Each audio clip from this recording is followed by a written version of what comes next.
Have you ever found yourself worrying about somebody else's behavior with regard to alcohol or drugs? You might worry whether or not they're driving while they're drunk, they're coming home and they've had too much to drink. You might worry about whether they're going to get up in the morning and get to work on time. When you see they are drinking or using, you're like totally stressed out and worried. And when they're not, if they take a breather from it for a little while, you're way more relaxed. Now, let me first say, if you're in a relationship with somebody who has a drinking problem or a problem with drugs, these are super common behaviors. It's almost impossible not to have these behaviors until you actually learn not to. So none of this is about self-blame or shame or anything like that. These are really, really common. And there's a term for it, codependency.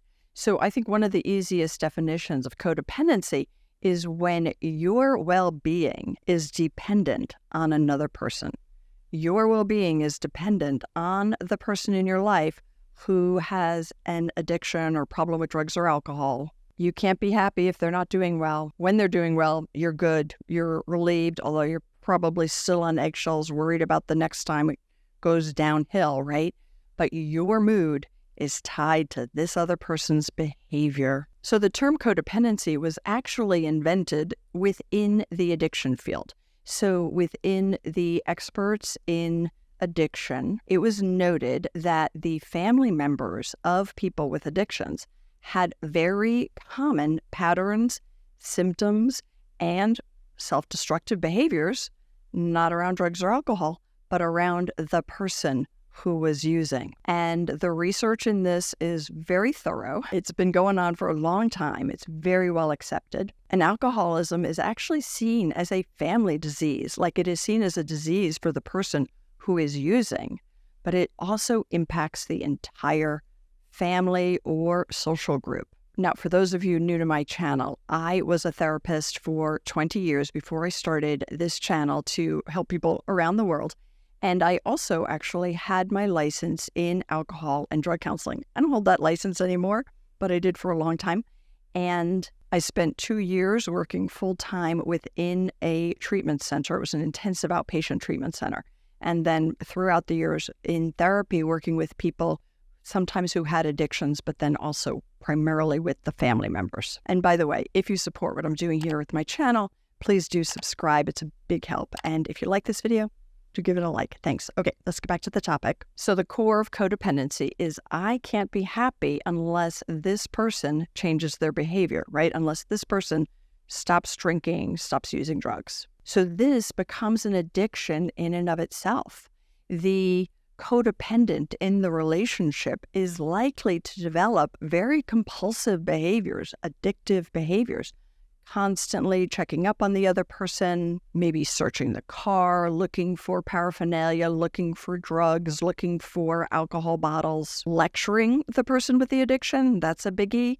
Lecturing them, trying to get them to see, trying to get them to understand the destructiveness of their behavior. But the focus ends up being self-destructive for the person with codependency, right? So if you are putting so much energy into trying to control something you can't control, by the way, just to throw that in here and we'll come back to that later, but trying to control their behavior, trying to control their addiction, you put so much energy into that, you are neglecting other things. You're neglecting your own well-being, your own health, maybe your other relationships. You might be obsessively worrying about them. And I get it. I totally understand. As I said, this is super, super common when you have somebody in your life who has an addiction. But just because it's common doesn't mean you don't want to recover from it. You don't want to get better. You might get physically sick from the amount of stress and worry you have. As I said, you might be neglecting other relationships, your own job, your own career. People with codependency, before they go through a process of recovery, it's almost like it's their mission in life to control whether this other person uses alcohol or drugs. And I think another huge consequence here for the person with codependency is that you don't like your own behavior. You can let me know if you relate to this, but I relate. I know what this is like. I have had people in my life with addictions. In fact, I don't know that I've ever met anybody who hasn't had somebody close to them who's had an addiction of one sort or another. So it's so common, but it can be crazy making to focus on somebody else's behavior and use and their self-destructive behavior, compulsive behavior they can't control, but you're trying to control it, can make your own behavior be behavior you can't stand, right? Lecturing the person, screaming at them, running after them, whatever. There's a lot of things that you end up doing because you are in sort of a crazy situation. And we aren't taught how to navigate this until we're like way in it. So you can let me know if you relate to that. So let's get you on the path to recovery. There's a great saying, easy to remember. You didn't cause this. You can't control it, and you can't cure it. All right? Let's do that again. You didn't cause it. You can't control it. You can't cure it. It's really hard to hear because generally people who are in this position where their well-being is still tied to this person who's using, they almost can't accept the fact that they won't be able to do anything to stop it. They do not like to admit their powerlessness. But I talk about powerlessness in a number of my videos around anxiety unrelated to addiction. And it's true here as well, which is that admitting our powerlessness can actually be freeing. If we think we have power over something and we're going to worry, but we really don't, that's a gerbil wheel, right? That's like being in a gerbil cage, running on the wheel because you can't do anything about it. So it's very hard to admit powerlessness, but it's key. So I find that phrase really helpful. You didn't cause it, can't control it, can't cure it. And that phrase is utilized in one of the support networks I want to encourage you to check out, which is Al-Anon. Now, I don't have any, affiliation, right? There's no affiliate links. Al-Anon is a free support group, and it's now online. You can find meetings online, and there's usually in the U.S., and really it's worldwide, there's usually meetings within a reasonable amount of distance, and they're offered all different times. And just while I'm here, if you've tried a meeting and you didn't like it, try a different meeting, right? They're self-help, they're self-run. So find one that fits you. But it is really within a place like Al-Anon where you can get the support you'll need, the information you'll need. You learn from other people's experience, which is actually, I think, more effective than hearing it from a professional, often more effective. So that would be probably my top suggestion for your recovery path. Well, maybe let's say the top one was admitting powerlessness. Next would be to check out an Al-Anon meeting. Number 3 would be therapy. Now, not all therapies are super skilled with addiction. Some are, some aren't. But any therapist who really has worked with family systems should have a good sense of this. And I think, again, this is a common enough problem that most therapists have experience with it. So therapy might be a place to really talk about kind of like, how did I get here, right? Because I think that's something that many of us think about and worry, and we go over it and over it, like, how could I have gotten myself into this position where I am this tied to this self-destructive person, where I'm like so dependent on trying to get them to fix whatever it is they need to fix. How did I get here? It's an important question. It's not the only important question, but it's important. And I do think therapy can really help you figure that out, and then also have a sense of compassion for yourself, because this is challenging and it isn't anything you did wrong, right? It might be certain patterns you grew up with, certain beliefs you grew up with that helped facilitate ending up here, but it's not something you did wrong. So that ties me to my number 4 suggestion, which is understanding how addiction impacts the family system. You may have grown up in a family system that facilitated codependency. My guess is probably you did. And whether it was because somebody in your family was somebody with alcoholism or drug addiction, or a different reason, right? There are rules and patterns and beliefs, as I said, that lead us into more codependent behavior. So understanding kind of the family dynamics around this and how that impacted you, super important. Other issues with regard to the family system is the concept of denial, right? A lot of us spend a long time denying that this person in our life has an addiction or alcoholism or, this very serious self-destructive behavior. We might make excuses. We might be like, oh, well, they got laid off from their job, so that's why they're drinking. Or they grew up with some trauma, so that's why they use drugs. Well, there might be a relationship there, but not everybody who loses their job develops an addiction. Not everybody who grows up with trauma develops an addiction.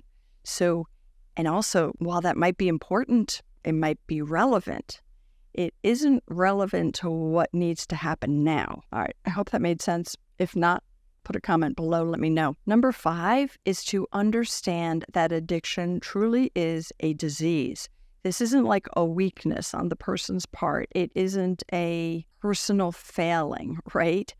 It is a disease. Like when we take chemicals into our body or we repeat behaviors, this does actually physically change us. So not all substances do we become physically dependent. Like some of them definitely. Alcohol, we definitely become physically dependent on alcohol. That's how it interacts with our system. There are other substance abuse that people will say, well, it's not physically addictive, only psychologically. But what does that mean, psychological addiction? Because actually with psychological addiction, brain cells are changed. So dopamine receptors will shrink. You'll lose dopamine receptors if you are continually engaging in a substance or a behavior that constantly stimulates your dopamine. These are physical changes. So no matter what, this is a disease. And yes, okay, is it somewhat self-inflicted? Sure, but some people, again, are more susceptible to it,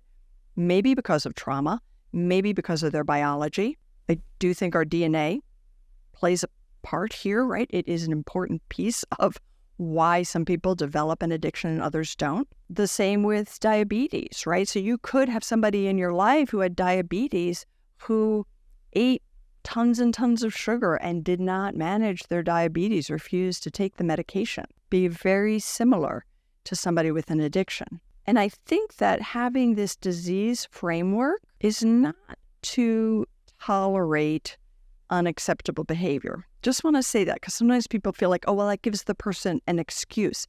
No, but it might help you handle the entire situation with more compassion for yourself and the person with the addiction. But that's unrelated to your boundaries and to what behaviors you accept and what behaviors you don't accept. So I talk a lot about this in the boundary program I have. It's an online boundary program.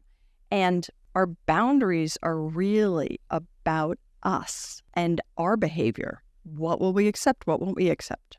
What will we put up with? What will we do if XYZ happens? If I can't control this other thing and it happens, what's my response? That's really where our focus for boundaries is effective. And in the boundary course, we also talk about how to maintain your compassion for others while you set boundaries. So many people feel it's impossible to put that together, that if I have compassion for them, then I let them do what they want, then I have to forgive them, right? Like there's this whole concept of whether I'm forgiving or not, which is very complicated, but there's an element of why should I give them a pass, right? But honestly, you can have compassion for somebody and not accept unacceptable behavior. So this concept of disease really helps us maintain compassion while also differentiating what we will and won't do, what we will and won't put up with. Check out that boundary course. It might be super useful for you. It goes into boundaries in kind of a deep way. It's not like a to-do manual. It's not like a, here, do this, do that. No, it's like, this is what you need to look at in yourself. This is what you need to understand in terms of emotional regulation, in terms of the tie to your past, right? It also does give you sort of step-by-step how to go through it, but it's deeper work. It's not just like a list of rules. It's deep work. All right, let's move on to the last point here. For your healing and recovery, grieving is needed, particularly once you go back to the first thing I mentioned, which is the accepting powerlessness.